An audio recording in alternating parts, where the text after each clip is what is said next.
When it comes to investing in real estate, there's a couple options that you may want to explore when purchasing the property. And one of the biggest questions we get from investors is, if I'm going to buy property, am I better off borrowing money from the bank, or should I pull money from my investments to do so?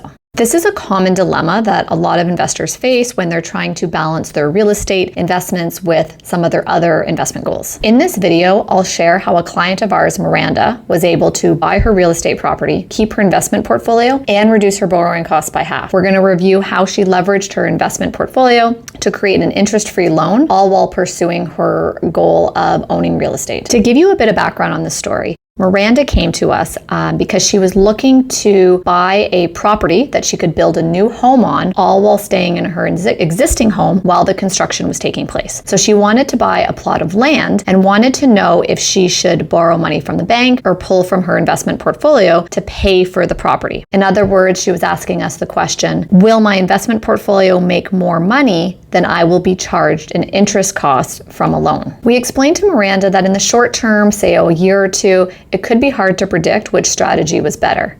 However, we went on to tell her that there was a way that she could keep her existing investment portfolio and reduce her borrowing costs by half. In other words, there was a way that she could have her cake and eat it too. We went on to tell her that if properly done, she could borrow money for the plot of land and even the construction costs for their new home, and then take the interest expense, write it off or deduct it on her tax return, effectively reducing her interest payments by half. We advised Miranda on the following process. The first step was to sell out her investment portfolio and use the proceeds to buy the new property. The second step was to go to the bank and borrow an equivalent amount of money back. The third step was to invest the borrowed money back into a non-registered investment portfolio. And finally, the fourth step was to write off the interest cost on her tax return. She'd be left with an annual tax savings of $35,000 per year in this particular case. This is an example of a leveraged investment. Now, don't get me wrong, it does come with some risks. However, depending on your financial situation, this can be a really great way to keep your investment portfolio, create an interest-free loan, and still pursue buying real estate properties. To clarify, a leveraged investment is an investment that involves borrowing money to buy an asset with the expectation that the asset will increase in value, thereby generating a profit for the investor. The borrowed money is used to enhance the potential return on the investment.